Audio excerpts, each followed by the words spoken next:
Hello guys, it's Jared here, and I've decided I'm going to be reviewing each of the Austin Powers films.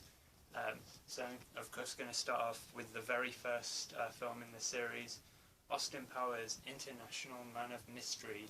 Yes, so as you can see there, starring Mike Myers and Elizabeth Hurley. So yeah, it's Mike Myers and Elizabeth Hurley. So of course you have so in this movie you have Austin Powers, who's like a British secret agent, and his arch enemy is Dr. Evil. And funnily enough, Austin Powers and Dr. Evil are actually both played by Mike Myers.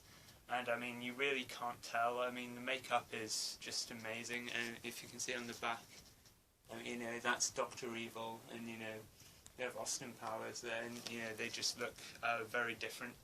And so basically, they're in the year 1967, and basically, Dr. Evil goes into like space, and you know, is frozen, and then comes back 30 years later in 1997. And they also have Austin Powers frozen for 30 years, you know, in waiting for Dr. Evil to come back. And you know, both of them, you kind of have to adapt to the 90s culture. And you know, obviously Austin Powers in the 60s he worked with Mrs. Kensington, and then in the 90s he has to work with her daughter Vanessa. And also when Dr. Evil went into space, they like froze some of his semen so that they can make him a son. So he has a son called Scott Evil, who's played by Seth Green, and you know, Dr. Evil doesn't really like his son very much. And yeah, and Dr. Evil has, you know, a new evil plan, which Austin Powers has to, you know, stop. And you know, this movie is just hilarious. I mean, you know, it's really great how Mike Myers can play two different characters, Dr. Evil and Austin Powers. And you know, in the sequels, he plays even more characters. You know, in the second one, they introduce the character of Fat Bastard, who's also played by Mike Myers. And in the third one, they introduce the character of Goldmember, who is also played by Mike Myers. And you know, he plays those characters very well. And you know, for Austin Powers, he puts on an English accent, and for Dr. Evil, he's meant to be Belgian, and I think, you know, he does do the accents very well, because, I mean, Mike Myers is actually Canadian, but I think his parents were British. So yeah, and he kind of made the movie because like he really loves British culture, you know, and it does really show in the movie. It's kind of meant to be a parody of like 60s James Bond films, but I mean, I wouldn't say Austin Powers himself is really meant to be a parody of James Bond.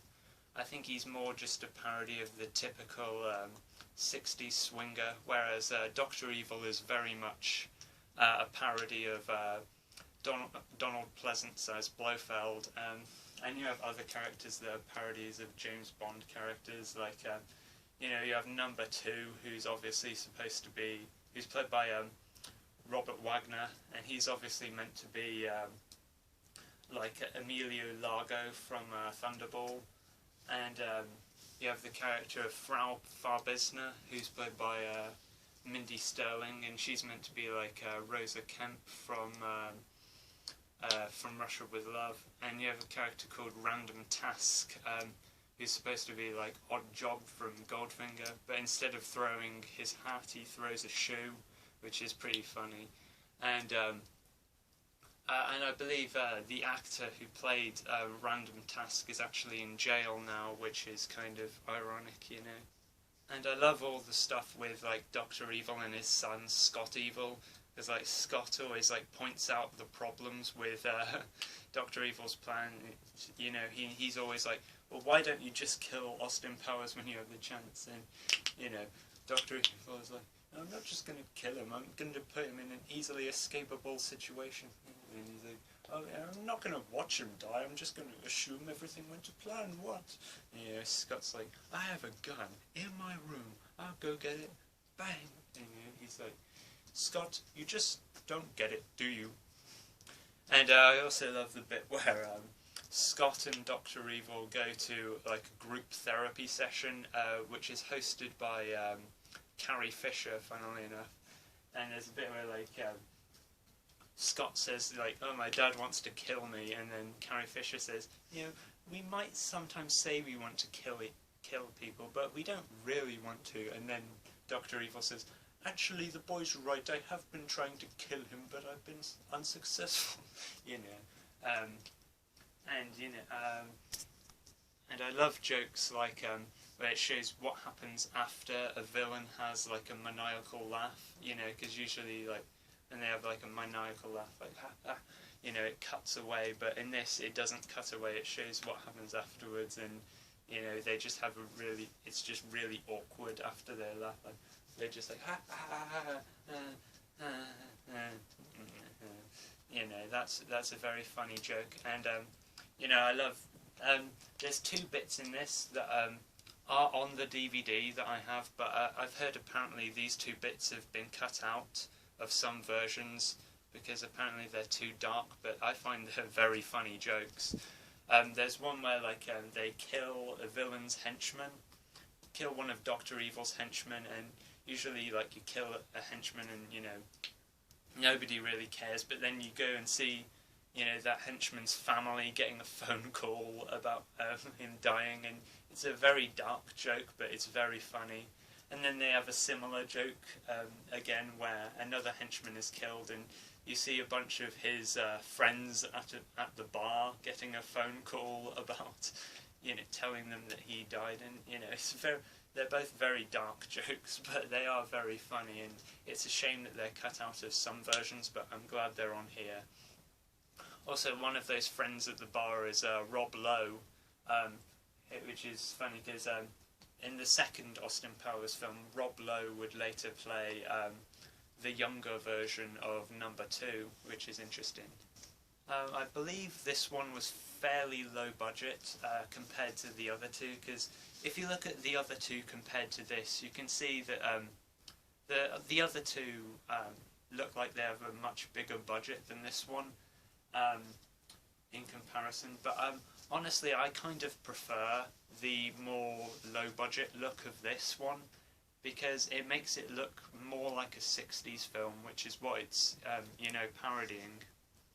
And you also had, like, the character of Basil Exposition, played by Michael York, who basically, the joke is, of course, he gives exposition, and, you know, you also have, like, Austin Powers is, like, part of a band called Ming T, and when they have, like, the transition songs, they have, like, a clip of the Ming T band, and, you know, in the credits, they play the song by Ming T called BBC, and you can see there you also have like the fembots, which are like robots that were designed to, you know, keep Austin Powers distracted, because, you know, no man can resist them. Yeah. I will say I think there is some humour in it that maybe hasn't aged very well. That some of it is very much of its time, like, you know, there's a bit where Dr. Evil tries to be cool by doing, like, you know, the Macarena. I don't know if, like, that's really a thing anymore, although there was that Hotel Transylvania movie, the third one, where they had Macarena, so I guess some people still find that funny. You also had, like, bits like there's an Irish henchman who says something about, like, oh, they're always after me Lucky Charms, you know. I don't know if they still have that advert anymore. I don't know if they ever even had that in the UK, so I don't know if that translates very well. But yeah, I think overall this movie is just hilarious and a very good start to the series. So yeah, thanks for watching, and stay tuned for my review of the second film in the Austin Powers series. Austin Powers, the spy who shagged me. So yeah, bye.